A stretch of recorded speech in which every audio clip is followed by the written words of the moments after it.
les échalotes dehors. Les échalotes, on va faire quoi? Haché. Haché ou ciselé? Ciselé, haché. D'abord ciselé. Voilà, comme ça, finement. On cisèle les échalotes avec ce geste d'éminceur, d'éminçage. Sans couper les doigts. Voilà, sans couper les doigts, on rend bien la première phalange. Sans couper les doigts. Toi, t'as tous tes doigts toujours ou pas, non? Oui, t'as tous tes doigts. Ils ont tous les deux tous leurs doigts encore, hein, mais ils en ont déjà recousé un ou deux. Hein, donc, un petit peu d'échalote.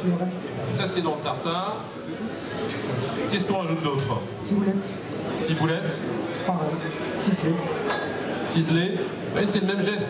Et c'est pareil, si vous mettez votre ciboulette dans un robot, ça va pas du tout donner ça. Hein. Ça va faire une boule de ciboulette, ça va pas être joli. Alors pareil, même geste, encore une fois, pour gagner du temps, pour gagner en efficacité, en précision. Toujours la main à la normande, avec la première phalange bien rentrée. Hein. Essayez cette main-là. Hein. C'est celle qui va avec le cadenas sur le porte-clés, sur le portefeuille. Hein. Je suis normand, je peux le dire. Hein, donc ensuite, c'est quoi ça? Monder une tomate. Monder une tomate. Vous savez monder une tomate? Vous avez déjà mondé des tomates? Comment on fait? On la met dans le bouillante puis on l'incise. Hein. Et on la met dans le bouillante et après? Ah oui, vous savez monder une tomate, mais vous savez pas après ce qu'il faut faire. Qu'est-ce qu'on fait après? Non. On la met dans l'eau bouillante, on la retire de l'eau bouillante et on en fait quoi? On la met dans l'eau glacée. Et après on enlève la peau. Et si vous la mettez pas dans l'eau glacée, elle continue à cuire. Et votre tomate, elle va partir en quenouille, en bouillie. Donc il faut stopper la cuisson en la mettant dans l'eau glacée.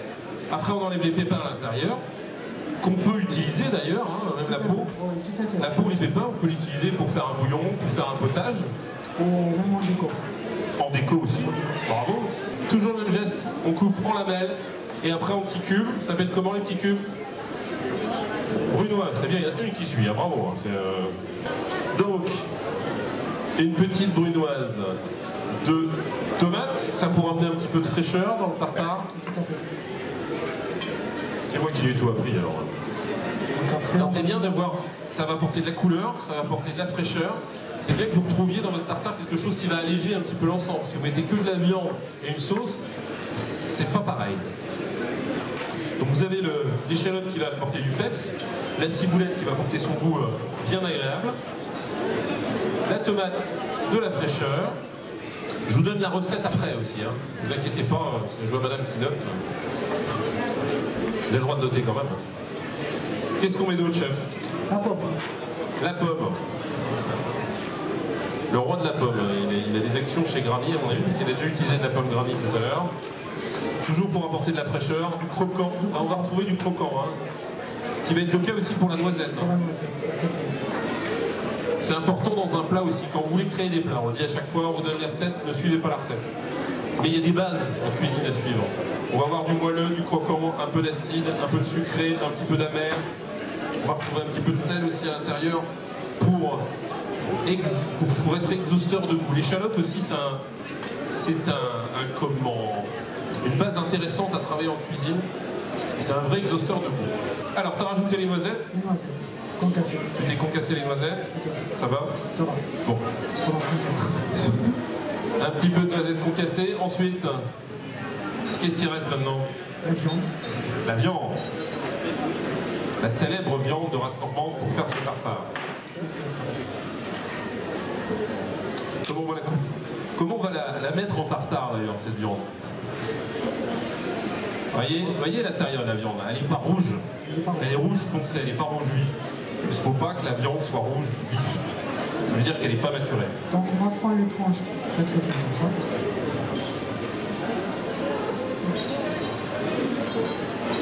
On va faire des tranches de viande. Alors c'est pareil. La solution de facilité quand vous faites un tartare, c'est d'acheter de la viande hachée.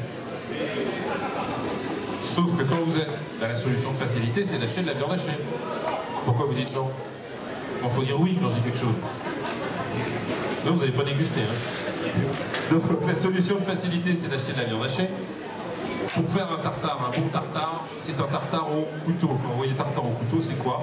C'est que vous allez découper votre viande au couteau en brunoise toujours avec le même geste qu'on a vu tout à l'heure.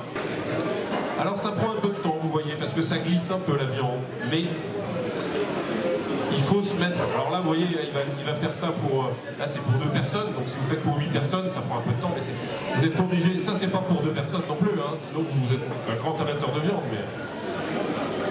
Donc, le tartare est quasiment terminé. Il ne restera plus qu'à mélanger tout ça et mettre la petite sauce, c'est ça? Comment elle s'appelle cette sauce anglaise qu'on met dans le tartare? Oula, j'ai des gens qui veulent prendre des listes. Comment elle s'appelle cette sauce anglaise qu'on met dans le tartare? À quoi? Voilà, très bien. Ça va être comment? Je sais que tu t'appelles Laurence. Comment elle s'appelle la sauce? Worcestershire sauce. La Worcestershire sauce. Bon, c'est pour ça que normalement on dit c'est la sauce anglaise. Hein. C'est plus facile à passer. Worcestershire sauce, ça se trouve facilement dans le commerce. C'est une petite sauce anglaise qui accompagne agréablement le tartare. Donc généralement on en met. On peut mettre. Après on peut s'amuser. On peut mettre un petit peu de moutarde dedans. Même un petit peu de ketchup. Hein, c'est pas interdit. Hein. Des gouttes de tabasco, mais pas trop hein, quand même. Hein. Sur le tabasco. Je sais pas pourquoi ils ont inventé ce tabasco si fort, parce qu'ils en vendent pas beaucoup de bouteilles finalement. Hein, parce que vous mettez 3 gouttes, déjà ça explose en bouche. Donc on va finaliser ce joli petit plat. Qu'est-ce qu'il te reste à faire? La salade et le montage. La salade. Qu'est-ce que tu vas lui faire à la salade? On y coupe. Tu lui fais quoi la salade? Chocolat. Ça c'est sympa ça. C'est un truc tout bête chez vous. Vous roulez de la salade comme ça je le fais de temps en temps parce que j'aime bien le faire. Et vous allez, avec ce même geste toujours, découper votre salade. C'est plus facile à former dans l'assiette que d'avoir des grandes feuilles coupées en 2 ou en 3. Vous faites une petite chiffonnade de salade. C'est sympa, c'est comme si vous avez des jeunes pousses en fait, ça va être tendre, ça va être sympathique à déguster. Vous pouvez le former plus facilement dans l'assiette, donc c'est très simple à faire. Et pas au robot, hein. Ça, je le dis pour certaines personnes qui seraient habituées au robot. Donc, très simple à faire, petite chiffonnade de salade. Il ne reste plus qu'à mélanger les ingrédients du tartare. C'est pas compliqué, vous voyez, il y a un petit peu de préparation en amont. Mais la veille, vous pouvez préparer la tomate, vous pouvez préparer alors la pomme plutôt le matin, même citronner un petit peu. L'échalote, vous faites ça le matin pour le midi, après il n'y a plus qu'à mélanger et à monter dans les assiettes. La sauce dont on a parlé tout à l'heure. Tu vas rajouter un jaune. Classique, hein, dans le tartare, on met un jaune pour lier aussi ce tartare, ce qui va permettre aussi de le monter, mais c'est que du classique. Un petit peu de sel, un peu de poivre, il ne faut jamais oublier d'assaisonner. Et goûter aussi avant de préparer vos plats. Un truc tout bête, moi le premier, j'oublie de le faire. Goûtez vos plats avant de les servir, parce que souvent on est déçu parce qu'on n'a pas assez assaisonné le plat. On a la sauce d'un côté, les ingrédients. Je pense que ça va bientôt être prêt. Est-ce que ce sera bien? Il y a du suspense. Hein. Tout le monde a peur, hein. La Normandie a peur. Va-t-il réussir sa recette? Hein? Un petit peu d'assaisonnement également.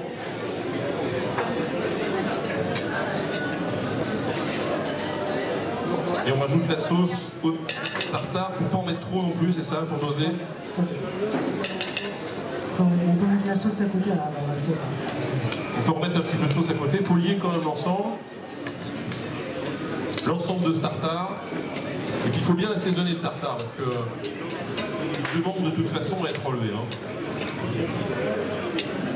On dresse ce tartare. Vous voyez l'intérêt aussi d'avoir cette sauce, c'est qu'on peut dresser le tartare dans un cercle. Ce qui vous permet d'avoir quelque chose de relativement propre. C'est comme ça qu'ils font en cuisine. Hein. Ils n'ont pas des recettes magiques, hein. Ils ont des cercles, ils enlèvent les cercles, c'est tout bête. Hein. Ça, c'est un investissement qui n'est pas très onéreux et ça vous permet de faire des choses beaucoup plus sympas. Un petit cercle, vous mettez de la salade autour. Le tartare. Ça tient. Apparemment, ça tient. Et qu'est-ce qu'il va nous faire en plus?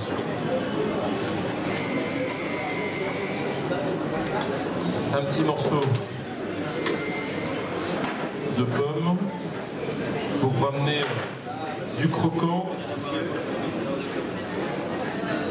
Obligé de mettre une noisette là. Ah bah, on est obligé. Et c'est quoi ça alors, ce que tu as fait tout à l'heure? Réduction de cidre et calvados.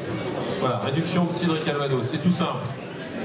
Réduction de cidre et calvados, vous mettez du cidre et calvados dans une casserole, vous faites réduire ensemble jusqu'à ce que ça fasse un jus un peu sirupeux. Et ça y est, c'est terminé, chef? C'est pas mal, non? Ça vous plaît? On peut l'applaudir quand même, Sardar.